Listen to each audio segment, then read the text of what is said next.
Hello दोस्तों, कैसे हैं आप लोग। कल की मूवी देखने के बाद मेरे मन में सबसे पहला सवाल यही उठा कि आखिर क्या है कहानी अश्वत्थामा की और क्या सच में ये कलयुग में जिंदा है। तो मैंने कुछ इन्फॉर्मेशंस कलेक्ट किए और आज इस वीडियो में मैं आपको अश्वत्थामा की पूरी कहानी बताने जा रही हूँ। अश्वत्थामा गुरु द्रोणाचार्य के पुत्र थे जिन्हें अजर अमर होने का वरदान प्राप्त था। वे चिरंजीवी माने जाते हैं, यानी वे कभी नहीं मरेंगे। अश्वत्थामा का जन्म महर्षि द्रोणाचार्य और उनकी पत्नी कृपि के घर हुआ था। वे भगवान शिव के अवतार माने जाते थे। उनका जन्म बहुत ही कठिन परिस्थितियों में हुआ था। अश्वत्थामा के जन्म के समय उनका परिवार बहुत निर्धन था और कभी कभी उनके पास पर्याप्त भोजन भी नहीं होता था। एक बार जब अश्वत्थामा को दूध की इच्छा हुई तो कृपि ने उसे आटे से बनी सफेद तरल पदार्थ दिया। यह देखकर अश्वत्थामा रोने लगे और उनके पिता द्रोणाचार्य ने प्रतिज्ञा की कि वे एक दिन धन और वैभव अर्जित करेंगे ताकि उनके पुत्र को कभी भी भूखा न रहना पड़े। अश्वत्थामा को उनके पिता द्रोणाचार्य ने सभी युद्ध कलाओं में निपुण बनाया। उन्हें धनुर्विद्या, शस्त्र विद्या और अन्य युद्ध कलाओं में महारत हासिल थी। वे अपने पिता की तरह ही महाशक्ति और अद्वितीय योद्धा बने। उन्होंने पांडवों और कौरवों के साथ भी शिक्षा प्राप्त की। महाभारत युद्ध में अश्वत्थामा कौरवों की ओर से लड़े। वे एक प्रमुख योद्धा थे, लेकिन युद्ध में पांडवों से विजय प्राप्त नहीं कर सके। जब युद्ध के 18वें दिन कौरवों की पराजय निश्चित हो गई, तब दुर्योधन ने अश्वत्थामा को अंतिम उपाय के रूप में पांडवों का विनाश करने के लिए प्रेरित किया। अश्वत्थामा ने क्रोधित होकर द्रौपदी के 5 पुत्रों की हत्या कर दी। अश्वत्थामा ने सोते समय उन्हें पांडव समझकर मार डाला था।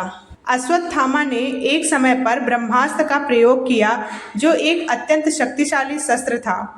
अर्जुन ने भी ब्रह्मास्त्र का उपयोग किया। इस विनाशकारी स्थिति को देखकर भगवान श्री कृष्ण ने हस्तक्षेप किया और दोनों से अपने अपने अस्त्र वापस लेने को कहा। अर्जुन ने अपने अस्त्र को वापस ले लिया, लेकिन अश्वत्थामा ने अपने ब्रह्मास्त्र को द्रौपदी की गर्भवती बहू उत्तरा के गर्भ पर छोड़ दिया। इस कुकर्म से क्रोधित होकर श्री कृष्ण ने अश्वत्थामा को श्राप दिया कि वह अनंत काल तक धरती पर भटकते रहेंगे, बिना मृत्यु के, अपने घावों और पीड़ा के साथ। उनके मस्तक से दिव्य मणि भी छीन लिया गया, जिससे वे और अधिक पीड़ित हो गए।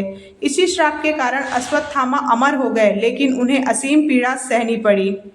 अश्वत्थामा को यह मणि भगवान शिव की कृपा से प्राप्त हुई थी। महाभारत के अनुसार अश्वत्थामा को यह मणि उनकी अजेयता, बल और देवत्व के प्रतीक के रूप में मिली थी। यह मणि अश्वत्थामा के मस्तक में जड़ी हुई थी, जिससे उन्हें अमरत्व का वरदान मिला था और वे अद्वितीय योद्धा माने जाते थे। कृष्ण ने अश्वत्थामा की मणि उनके मस्तक से छीन ली। मणि छीनने के बाद अश्वत्थामा को धरती पर भटकने का श्राप दिया गया और वह मणिहीन होकर जीवन भर कष्ट झेलने के लिए अभिशप्त हो गए। कहा जाता है कि अश्वत्थामा आज भी धरती पर जीवित हैं, चिरंजीवी के रूप में। लोक कथाओं के अनुसार वे अभी भी भटक रहे हैं, अपने कृत्यों का पश्चाताप करते हुए। कई कहानियों में बताया गया है कि लोग उन्हें कभी कभी भारत के जंगलों में देखा करते हैं, लेकिन यह लोक कथा और धार्मिक विश्वासों पर आधारित है। अश्वत्थामा की कहानी महाभारत की एक महत्वपूर्ण घटना है, जो हमें यह सिखाती है कि अहंकार, क्रोध और अधर्म के रास्ते पर चलने से केवल विनाश ही होता है। तो कैसा लगा आपको अश्वत्थामा की कहानी जानकर? अगर आपके कुछ सवाल हैं या आप मुझे कोई टॉपिक सजेस्ट करना चाहते हैं तो कमेंट सेक्शन में ज़रूर बताइएगा।